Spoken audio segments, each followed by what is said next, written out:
With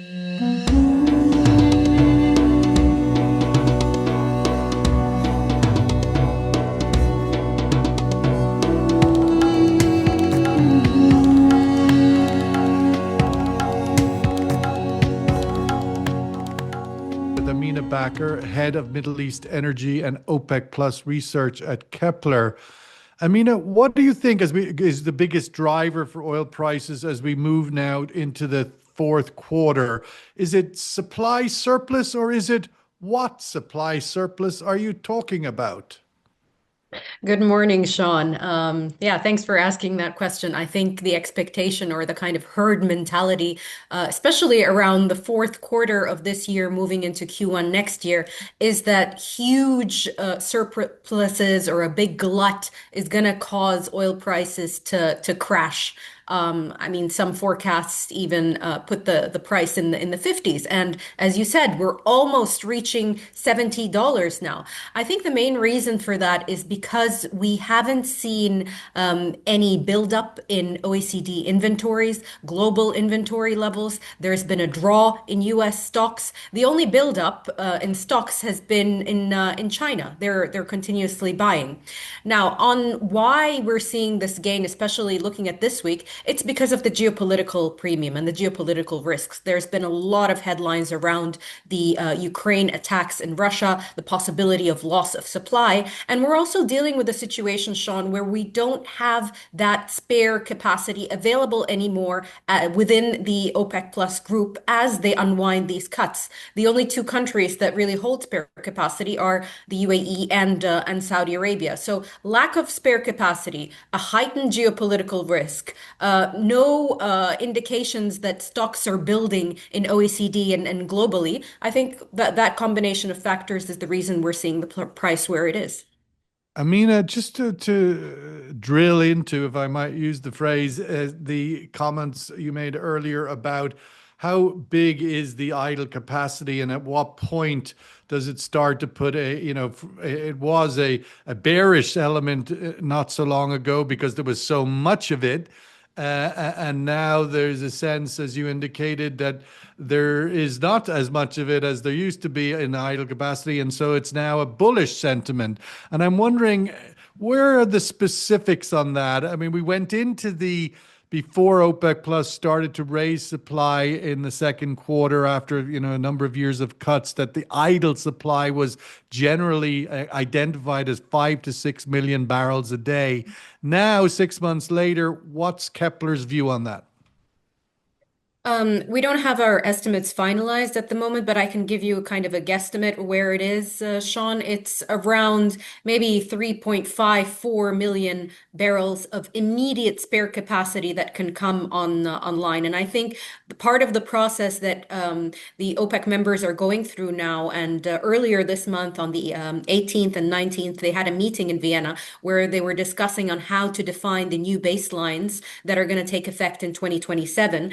And part of that process is hiring consultants to assess capacities. And they have to come up with a definition that kind of unites all of them, which is the maximum sustained capacity that could be brought in online within 30 days and maintained for 90 days. So this is something that they need to work on as a group and not just have, I don't know, the Gulf states, for example, having kind of the golden standard there on what is spare capacity versus other definitions of spare capacity.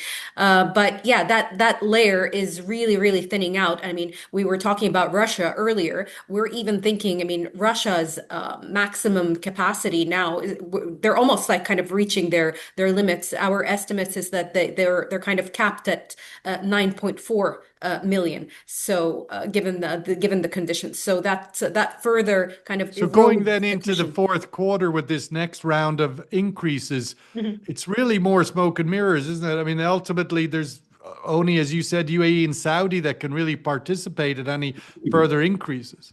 Yeah, that's right. I mean, this kind of incremental plan to bring on more of the cuts. I mean, out of the, for example, out of the 137,000 barrels for October, maybe 70 or 60,000 will actually be real barrels versus the paper barrels.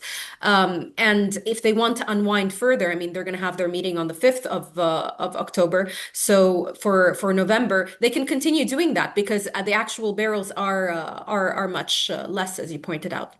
Does that give, do you think, the countries that can increase, UAE and Saudi, the opportunity to swallow the quotas of others who can't? I mean, or will they hold back and just do their share?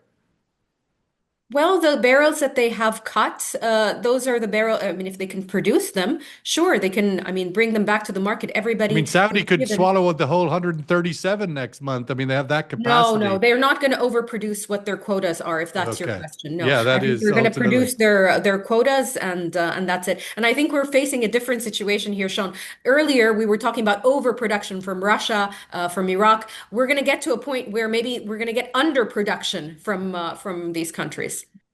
Amina, looking at the element of where Saudi Arabia goes and the Gulf states in this moment of somewhat departure, in the sense that we've come to the end of a period in which all OPEC plus members can participate in market increases, in supply increases. Where does that go, do you think, for the cohesion of the group? Is another favorite chestnut to speculate the harmony and cohesion within OPEC and OPEC plus. But in a world where quotas are increasing and very few can eat it, what sort of stress or challenge do you think that brings to the organization over the next 3, 6 months? Overall, I think cohesion is still at a good level, Sean, because what's happening now is basically a reset of the system that we had previously. You had a bunch of countries, mainly, I mean, the Gulf states, sitting on spare capacity, really cutting those barrels. And I'm talking about Saudi Arabia in particular here. And then their chance to kind of, gain back that market share that they've lost. So it's a reset to the system. And I think what they're trying to do here is just, get rid of these voluntary cuts, reassess the baselines, and then go back to an agreement where you have a more collective effort in proportion. So this kind of needed to happen in a way. But saying that, I mean, if we do get turbulence along the way, given how unpredictable this market is, they kind of also position themselves very carefully, saying that, okay, if we see that, conditions change, the huge oversupply, we see a huge, massive increase in stocks and the curve going into a contango. I mean, whatever these factors are, they could always go back to cuts or pause these increments. So they're being a little bit cautious with the messaging.